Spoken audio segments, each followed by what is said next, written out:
உலக தமிழர்களின் number 1 செய்தித்தளம் www.tamilvoice.com.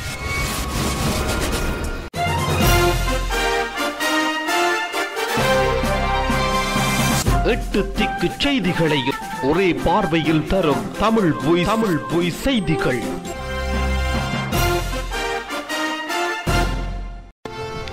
வணக்கம், இது tamilvoice.com செய்திகள். முதலில் இலங்கை செய்திகள். இறுதிக்கட்ட யுத்தத்தின் போது இடம்பெற்ற குற்றச்சாட்டுகள் தொடர்பில் முன்னெடுக்கப்படும் எவ்வித விசாரணைகளுக்கு முகம் கொடுக்க தயார் என ஃபீல்டு மார்ஷல் சரத் பொன்சேகா தெரிவித்துள்ளார். ஆங்கில வார இதழ் ஒன்றுக்கு வழங்கிய செவியிலேயே அவர் இவ்வாறு தெரிவித்துள்ளார். இலங்கையில் இடம்பெற்ற இறுதிக்கட்ட யுத்தத்தின் போது 10,000-க்கும் மேற்பட்ட தமிழ் மக்கள் கொலை செய்யப்பட்டனர் என குற்றச்சாட்டு முன்வைக்கப்பட்டுள்ளது. எனது வழிகாட்டலின் கீழ் செயற்பட்ட இராணுவத்தினர் மிகவும் ஒழுக்க சீரர்களாகவே காணப்பட்டார்கள். ஜெனீவாவில் உள்ள மனித உரிமைகள் பேரவை உள்ளிட்ட அமைப்புகளின் கொள்கைகளை பின்பற்றுமாறு அவர்களுக்கு தொடர்ந்தும் நான் வலியுறுத்தி வந்தேன் எனவும் அவர் சுட்டிக்காட்டியுள்ளார். ஆதாரங்களுடன் மேற்கொள்ளப்படும் எந்த ஒரு விசாரணைகளிலும் பங்கேற்கத்தான் தனிப்பட்ட முறையில் தயாராக இருப்பதாகவும் அவர் தெரிவித்துள்ளார். கடந்த சில நாட்களுக்கு முன்னர் இலங்கை அரசுடன் பேச்சுவார்த்தை நடத்தினோம். அப்போது இலங்கைக்கு சென்று தாம் முடிவு எடுப்பதாக தெரிவித்திருந்த இலங்கை அரசாங்கம் இப்போது கச்சைத்தீவு பகுதியில் கடற்படையினரை குவித்து வைத்துள்ளமையானது அச்சத்தை ஏற்படுத்தியுள்ளது. ராமேஸ்வர பகுதியில் மட்டும் 800 விசைப்படகுகளும் 5,000 மீன்பிடி தொழிலாளர்களும் அதனை நம்பி சுமார் 50,000 சார்பு தொழிலாளர்களும் உள்ளோம். இந்த நிலையில் கச்சைத்தீவு பகுதியில் கடற்படை குவிப்பதினை தொடர்ந்தும் நாம் தொழிலுக்கு செல்வதில்லை மற்றும் மீன்பிடி தொழில் சார்ந்த நிறுவனங்களும் பூட்டப்பட்டுள்ளன. இதனால் இத்தொழில் சார்ந்த அனைவரும் பெரும் நட்டத்தினை எதிர்நோக்கி உள்ளோம். மேலும் தடை காலத்திற்கு இன்னும் 2 வார காலமும் உள்ள நிலையில் இலங்கை அரசின் மேற்படி நடவடிக்கையினால் நாம் தொழிலுக்கு செல்ல அச்சமாக உள்ளது. இவ்வாறான நிலை நீடித்தால் இன்னும் 50 நாட்களுக்குள் நாமும் எம் குழந்தைகளும் பட்டினி சாவை எதிர்கொள்ள நேரிடும் எனவும் அவர்கள் குற்றம் சுமத்தியுள்ளனர். யாழ்ப்பாணம் பல்கலைக்கழக நுண்கலைப்பீட மாணவர்கள் மீண்டும் வகுப்பு பகிஷ்கரிப்பில் ஈடுபட்டுள்ளனர். நுண்கலைப்பீட துறை தலைவர்களை சந்தித்து பேச்சுவார்த்தையில் ஈடுபட்ட போதிலும் மாணவர்களின் கோரிக்கையை நிறைவேற்ற நிர்வாக குழு தவறியதை அடுத்தே இறுதியாண்டு மாணவர்கள் மீண்டும் வகுப்பு பகிஷ்கரிப்பில் ஈடுபட்டுள்ளனர். பல்கலைக்கழக நுண்கலை பீடத்தைச் சேர்ந்த சித்திரமும் வடிவமைப்பு துறை மாணவர்கள் 3 அம்ச கோரிக்கைகளை முன்வைத்து தொடர்ந்தும் வகுப்பு பகிஷ்கரிப்பில் ஈடுபட்டு வருகின்றனர். மாணவர்கள் இந்த மாதத்திலேயே 3 தடவைகள் போராட்டம் நடத்தியுள்ளனர் என்பது குறிப்பிடத்தக்கது. கிழக்கு மாகாண சபையின் பிரதி தவிசாளராக தமிழ் தேசிய கூட்டமைப்பின் உறுப்பினர் இந்திரகுமார் பிரசன்னா நியமிக்கப்பட்டுள்ளார். கிழக்கு மாகாண சபையின் பிரதி தவிசாளர் MS சுபைருக்கு எதிராக நம்பிக்கையில்லா பிரேரணை மேலதிக வாக்குகளால் நிறைவேற்றப்பட்டுள்ளதாக தெரிவிக்கப்படுகின்றது. பிரதி தவிசாளருக்கு எதிராக நம்பிக்கையில்லா பிரேரணையை சபையில் இன்று ஸ்ரீலங்கா முஸ்லிம் காங்கிரஸ் உறுப்பினர் AL தவம் சமர்ப்பித்தார். இந்த நம்பிக்கையில்லா பிரேரணைக்கு தமிழ் தேசிய கூட்டமைப்பு மற்றும் ஸ்ரீலங்கா முஸ்லிம் காங்கிரஸ் அடங்கலாக 19 உறுப்பினர்கள் வாக்களித்துள்ளனர். பிரேரணைக்கு எதிராக 11 வாக்குகள் கிடைத்துள்ளன. இதன் மூலம் கிழக்கு மாகாண சபையின் புதிய பிரதி தவிசாளராக தமிழ் தேசிய கூட்டமைப்பின் இந்திரகுமார் பிரசன்னா நியமிக்கப்பட்டுள்ளார். 19வது அரசியலமைப்பு திருத்தச் சட்டத்திற்கு எதிராக தாக்கல் செய்யப்பட்டுள்ள மனுக்கள் நாளை விசாரணைக்கு எடுத்துக் கொள்ளப்பட உள்ளன. இந்த மனுக்களை விசாரிப்பதற்காக 3 அடங்கிய உயர் நீதிமன்ற நீதிபதிகள் குழாம் பெயரிடப்பட்டுள்ளது. பிரதமர் நீதியரசர் K. ஸ்ரீபவன் இந்த குழுவின் தலைவராக செயற்பட உள்ளதுடன் சந்திரா ஏகநாயக்க மற்றும் பிரியசாத் டெப் ஆகியோரின் பெயர்கள் உள்ளடக்கப்பட்டுள்ளன. 19வது அரசியலமைப்பு திருத்தச் சட்டம் அண்மையில் பிரதமர் ரணில் விக்ரமசிங்கவினால் நாடாளுமன்றத்தில் சமர்ப்பிக்கப்பட்டது. இது நீதிக்கு முரணானது என தெரிவித்து இதுவரை 11 மனுக்கள் தாக்கல் செய்யப்பட்டுள்ளன. அத்துடன் குறித்த சட்ட மூலத்தை பாராளுமன்றத்தில் நிறைவேற்றுவதற்கு சர்வஜன வாக்கெடுப்பு ஒன்றை நடத்த தேவையில்லை என மேலும் 4 மனுக்கள் சமர்ப்பிக்கப்பட்டுள்ளன. வெளியாகியுள்ள காப்போது சாதாரண தர பரீட்சை முடிவுகளின் அடிப்படையில் வின்சன் மகளிர் உயர்தர பாடசாலை சாதனை படைத்துள்ளது. பாடசாலையில் 24 மாணவர்கள் 9 பாடங்களிலும் ஏசித்திகளை பெற்றுள்ளதுடன் 8 பாடங்களில் 8 பேர் ஏசித்திகளை பெற்றுள்ளதுடன் 7 பாடங்களில் ஏசித்திகளையும் பெற்றுள்ளனர். மட்டக்களப்பு மாவட்டத்தில் அதிகளவு ஏசித்திகளை பெற்ற பாடசாலையாக வின்சன் மகளிர் உயர்தர தேசிய பாடசாலை சாதனை படைத்துள்ளது. இதேவேளை மட்டக்களப்பு மைக்கேல் கல்லூரியில் 14 மாணவர்கள் 9 பாடங்களில் ஏசித்திகளை பெற்றுள்ளதுடன் 8 மாணவர்கள் புனித சிசிலியா பெண்கள் பாடசாலையின் 9 பாடங்களில் ஏசித்திகளை பெற்றுள்ளனர். காணிகள் விடுவிப்பு, தமிழ் அரசியல் கைதிகள் விடுவிப்பு போன்றவற்றில் புதிய அரசு எடுத்து வரும் நடவடிக்கைகளில் வேகம் போதாது. தமிழ் மக்களிடம் பெரும் எதிர்பார்ப்பு இருக்கின்ற நிலையில் புதிய அரசு மெத்தனமாக செயற்படுகிறது. இவ்வாறு வடமாகாண சபை உறுப்பினர்கள் அமெரிக்க செனட் உறுப்பினர்களிடம் சுட்டிக்காட்டியுள்ளனர். யாழ்ப்பாணத்திற்கு நேற்று வந்திருந்த அமெரிக்க செனட் குழு உறுப்பினர்கள் வடமாகாண முதலமைச்சர் மற்றும் வடக்கு மாகாண சபையின் உறுப்பினர்களை சந்தித்து கலந்துரையாடினார். அதன் போதே இந்த விடயம் சுட்டிக்காட்டப்பட்டுள்ளது. இலங்கையில் ஆட்சி மாற்றம் ஏற்பட்ட பின்னர் வடக்கில் இவ்வாறான நிலைமைகள் காணப்படுகின்றது என்பது தொடர்பில் ஆராய்வதற்காக வடக்கிற்கு பயணம் மேற்கொண்டுள்ளதாக அமெரிக்க செனட் சபை உறுப்பினர்கள் தெரிவித்துள்ளனர்.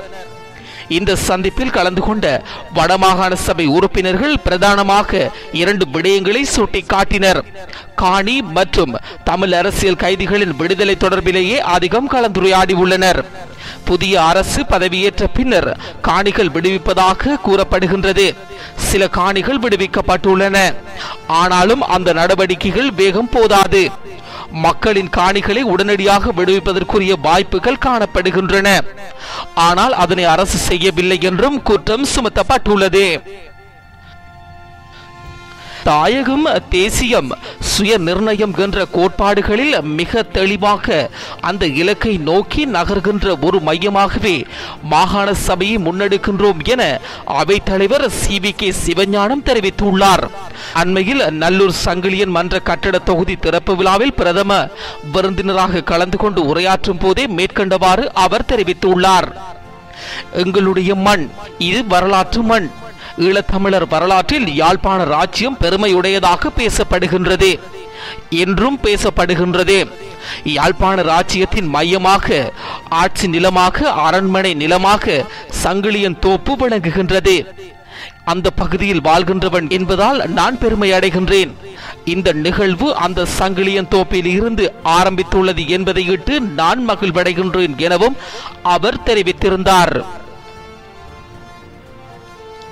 தமிழர்கள் பெருமளவில் வாழ்ந்து வந்தாலும் தமது மொழி அழிந்து போய்விடுமோ என்று அச்சப்படும் தென்னாப்பிரிக்காவில் தமிழ் மொழியை தக்க வைக்க உலக தமிழ் பண்பாட்டு இயக்கம் ஆற்றியுள்ள வரலாற்று முக்கியத்துவம் மிக்க பணியின் சிறப்பு நிகழ்வு ஒன்று நடைபெறவுள்ளது. எதிர்வரும் ஏப்ரல் மாதம் 4ஆம் தேதி தென்னாப்பிரிக்காவின் டர்பன் நகரில் இந்த நிகழ்வு இடம்பெறவுள்ளது.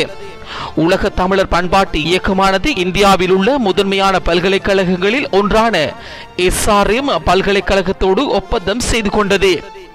அந்த வகையில் 2013ஆம் ஆண்டு ஐப்பசி மாதம் உலக தமிழர் பண்பாட்டு இயக்கத்தின் கல்வி பொறுப்பாளர் வீணா சூனா துரைராஜா, பல்கலைக்கழகத்தின் துணைவேந்தர் பொன்ன வைகோ, பதிவாளர் ஆகியோர் முன்னிலையில் கையொப்பமிட்ட ஒப்பந்தத்தின் பிரகாரம் தென்னாப்பிரிக்காவில் தமிழ் ஆசிரியர்களுக்கான டிப்ளோமா பயிற்சி ஆரம்பிக்கப்பட்டது. மேற்படி பயிற்சியை பூர்த்தி செய்த சுமார் 48 ஆசிரியர்களுக்கான பட்டமளிப்பு விழாவும் எதிர்வரும் சனிக்கிழமை அங்கு நடைபெறவுள்ளது. வவுனியா மாவட்டத்தின் பிரதேச சபையை பிரதிநிதித்துவம் படுத்தும் தமிழ் தேசிய கூட்டமைப்பின் உறுப்பினர்களுக்கு மோட்டார் சைக்கிள்கள் வழங்கும் நிகழ்வு நேற்று இடம்பெற்றுள்ளது. இந்த நிகழ்வு தமிழ் தேசிய கூட்டமைப்பின் பாராளுமன்ற உறுப்பினர் என் வினோதநாதலிங்கம் தலைமையில் இடம்பெற்றுள்ளது. இதன்படி 24 பிரதேச சபை உறுப்பினர்களுக்கு மோட்டார் சைக்கிள்கள் வழங்கப்பட்டுள்ளதாக தெரிவிக்கப்படுகின்றது. இந்நிகழ்வில் வவுனியா மாவட்ட IKDC கட்சி உறுப்பினர்கள் சிலரும் கலந்து கொண்டுள்ளனர். குருக்கள் மடம் மனித புதைகுழியினை தோண்டுவதற்குரிய நடவடிக்கைகளை விரைவாக மேற்கொள்ளுமாறு போலீசாருக்கு களுவாஞ்சிக்குடி சுற்றுலா நீதிமன்ற நீதிபதி AM ரியாஸ் கட்டளை பிறப்பித்துள்ளார். நேற்று திங்கட்கிழமை குருக்கள் மடம் மனித புதைகுழி தொடர்பான வழக்கு மீண்டும் விசாரணைக்கு எடுத்துக் கொள்ளப்பட்ட போது சாட்சியமளித்த போலீசார் குறிப்பிட்ட அடையாளப்படுத்தப்பட்ட பகுதியானது ஆய்வுக்குட்படுத்தப்பட்டதாகவும் மனித எச்சங்கள் என நம்பப்படும் 4.5 மீட்டர் அளவிலான இடம் அடையாளப்படுத்தப்பட்டு அதற்குரிய அறிக்கை வரும் வரை காத்திருப்பதாகவும் போலீசார் கூறினர். குருக்கல்மட மனித புதைக்குழி தோண்டப்பட வேண்டும் என கிழக்கு மாகாண சபை உறுப்பினர் சிப்லி ஃபாரூக்கினால் தாக்கல் செய்யப்பட்ட வழக்கின் தொடர்ச்சியான வழக்கு விசாரணை கடந்த ஜனவரி மாதம் 29ஆம் தேதி வழக்கு களவாஞ்சிக்குடி சுற்றுலா நீதவான் நீதிமன்றில் விசாரணைக்கு எடுத்துக் கொள்ளப்பட்டது. புலம்பெயர்ந்த அமைப்புகளை தடை செய்வது தொடர்பில் அரசாங்கம் இதுவரை எவ்வித தீர்மானங்களையும் எடுக்கவில்லை என பிரதி வெளிவிவகார அமைச்சர் அஜித் பி பெரேரா தெரிவித்துள்ளார். இது உணர்வுபூர்வமான பிரச்சனை என்பதனால் மிகவும் நிதானமான முறையில் கையாள வேண்டும் எனவும் இதற்கு பாராளுமன்றத்தின் ஆதரவும் அவசியம் எனவும் அவர் குறிப்பிட்டுள்ளார். மஹிந்த அரசாங்கம் கடந்த காலத்தில் பெருமளவிலான புலம்பெயர் தமிழ் அமைப்புகள் மற்றும் தனிப்பட்ட நபர்களை தடை செய்யப்பட்ட பட்டியலில் அறிவித்திருந்தது. தமிழீழ விடுதலை புலிகள் அமைப்புடன் தொடர்புகளை வைத்திருந்ததாக தெரிவித்தே குறித்த தடை விதிக்கப்பட்டிருந்தது. ஐநா பேரவையின் பிரகடனம் ஒன்றின்படி 16 புலம்பெயர் அமைப்புகள் மற்றும் 424 தனிநபர்கள் உட்பட தடை செய்யப்பட்ட பட்டியலில் இணைக்கப்பட்டிருந்தனர். வடக்கு மாகாண சபையில் உள்ள அமைச்சு செயலாளர்களுக்கு அதிரடி இடமாற்றங்கள் வழங்கப்பட்டுள்ளன. நாளை ஏப்ரல் 1ஆம் தேதி நடைமுறைக்கு வரும் வகையில் இந்த இடமாற்றங்கள் அறிவிக்கப்பட்டுள்ளன. வடமாகாண கல்வி அமைச்சருக்கும் சுகாதார செயலாளருக்கும் மீன்பிடி அமைச்சு செயலாளருக்கும் மாற்றங்கள் வழங்கப்பட்டுள்ளன. இதன் அடிப்படையில் மீன்பிடி அமைச்சின் செயலாளராக இருந்த வரதீஸ்வரன் முதலமைச்சரின் செயலாளராகவும், கல்வி அமைச்சு செயலாளராக இருந்த சத்தியசீலன் மீன்பிடி அமைச்சின் செயலாளராகவும், சுகாதார அமைச்சின் செயலாளராக இருந்த ரவீந்திரன் கல்வி அமைச்சின் செயலாளராகவும், சுகாதார அமைச்சின் செயலாளராக திருவாகரன் அவர்களும் நியமிக்கப்பட்டுள்ளனர். இந்த மாற்றங்கள் ஏன் நடைபெற்றன என்ற விடயங்கள் தொடர்பாக பலரும் பலவாறு பேசிக் கொள்கின்றனர். தமிழ் தேசிய கூட்டமைப்பின் பாராளுமன்ற உறுப்பினர் நடராஜா ரவிராஜ் கொலையுடன் தொடர்புடைய 3 சந்தேக நபர்கள் போலீசாரால் கைது செய்யப்பட்டுள்ளனர். குறித்த சந்தேக நபர்கள் மூவரும் இன்றைய தினம் கைது செய்யப்பட்டுள்ளனர் என போலீஸ் ஊடக பிரிவு அறிவித்துள்ளது. கைது செய்யப்பட்டவர்களில் 2 சந்தேக நபர்கள் முன்னாள் கடற்படையினர் எனவும் மற்றொருவர் தற்போது கடற்படையில் கடமையாற்றி வருபவர் எனவும் போலீஸ் ஊடக பேச்சாளரும் உதவி போலீஸ் அத்தியட்சகருமான ருவான் விஜயசேகர் தெரிவித்துள்ளார். தடுத்து வைத்திருக்கும் உத்தரவின் பேரில் சந்தேக நபர்கள் விசாரணைக்கு உட்படுத்தப்பட உள்ளதாகவும் அவர் தெரிவித்துள்ளார். தொடர்வது இந்திய செய்தி.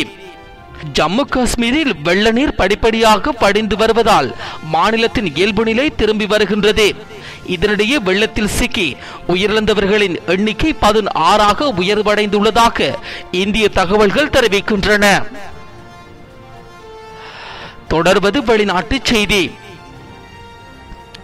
பங்களாதேஷின் ரயில்வே அமைச்சராக உள்ள முஜிபுல் ஹக் 29 வயதே ஆன அழகிய பெண்ணை திருமணம் செய்து கொண்டுள்ளார். பங்களாதேஷில் மீர்கோல கிராமத்தில் வெகு விமர்சையாக இந்த திருமணம் நடைபெற்றுள்ளது. அமைச்சர் முஜிபுல் ஹக் உறவினர்கள் மட்டும் சுமார் 700 பேர் வரை இந்த திருமணத்தில் பங்கேற்றுள்ளனர். டாக்கா சிட்டகாங் தேசிய நெடுஞ்சாலையின் பல இடங்களில் திருமண வரவேற்புக்காக ஏராளமான அலங்காரங்கள் செய்யப்பட்டிருந்தன. இத்துடன் தமிழ் voice.com இணையதளத்தின் செய்திகள் நிறைவுக்கு வருகின்றது. எமது அடுத்த செய்தியினை நாளை நீங்கள் கேட்கலாம். இந்த செய்திகளை விரைவாக வாசிக்க தமிழ் voice.com என்ற இணையதளத்தை பாருங்கள்.